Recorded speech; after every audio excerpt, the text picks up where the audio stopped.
kaunis sinine kupüür, kus peal Liidia Koidula oli asendunud nüüd 6 euro ja 39 eurosendiga. Just selline oli Eesti krooni kurss vastu eurot.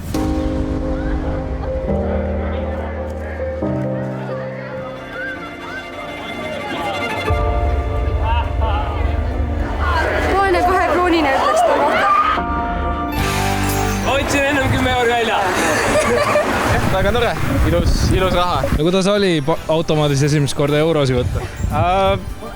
Ma ei tea, suhteliselt tavaline tunne on. Ma tõesti ei oska öelda, et see midagi nagu erilist oleks, aga euro nagu euro ikka.